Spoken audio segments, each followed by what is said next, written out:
ವಿಜಯಾಂತ್ ಥಾಪರ್ ತಂದೆ ಕರ್ನಲ್ ವೀರೇಂದ್ರ ಥಾಪರ್ ಅಂತ ಹೇಳ್ಬಿಟ್ಟು, ತಾಯಿ ತೃಪ್ತಾ ಥಾಪರ್, ಅವರು ಕೂಡ ಆರ್ಮಿ ಆಫೀಸರ್ ಆಗಿ ರಿಟೈರ್ ಆಗಿರ್ತಾರೆ. ಪ್ರತಿ ವರ್ಷ ಇವತ್ತಿಗೂ ಕಾರ್ಗಿಲ್ ವಿಜಯ್ ದಿವಸಿನ ಅಕ್ಕಪಕ್ಕ, ಈಗ 73 ಇಯರ್ಸ್ ಆಗಿದೆ ವೀರೇಂದ್ರ ಥಾಪರ್ಗೆ, ಕರ್ನಲ್ ವೀರೇಂದ್ರ ಥಾಪರ್ಗೆ. ಅವರು ನಾಲ್ ಫೀಚರ್ಗೆ ನಡ್ಕೊಂಡು ಹೋಗಿ ಅಲ್ಲಿ ಸ್ವಲ್ಪ ಹೊತ್ತು ಕೂತ್ ಬರ್ತಾರೆ. ಅದು ಒಂಥರದ ರಿಚುವಲ್ ಅವರಿಗೆ.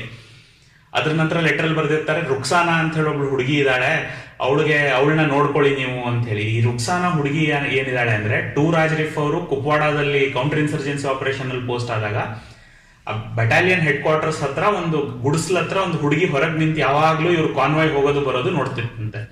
ಆದ್ರೆ ಆ ಹುಡುಗಿಗೆ ಬಾಯಿ ಇರ್ಲಿಲ್ಲ ಅಂತೆ. ಆಮೇಲೆ ವಿಜಯಾಂತ್ ಥಾಪರ್ ಗೊತ್ತಾಗುತ್ತೆ, ಆ ಸಣ್ಣ ಹುಡುಗಿಯ ಮುಂದೆ ಅವಳ ತಂದೆಯನ್ನ ಟೆರರಿಸ್ಟ್ ಕೊಂದು ಹಾಕಿರ್ತಾರೆ. ಆ ಇನ್ಸಿಡೆಂಟ್ ನ ನೋಡಿ ಅವಳು ಮಾತು ಕಳ್ಕೊಂಡಿರ್ತಾಳೆ. ಆ ಹುಡುಗಿ ಜೊತೆ ದೋಸ್ತಿ ಬೆಳೆಸ್ಕೊಂಡಿರ್ತಾನೆ ವಿಜಯಾಂತ್ ಥಾಪರ್. ಇವತ್ತಿಗೂ ಕೂಡ ವಿಜಯಾಂತ್ ಥಾಪರ್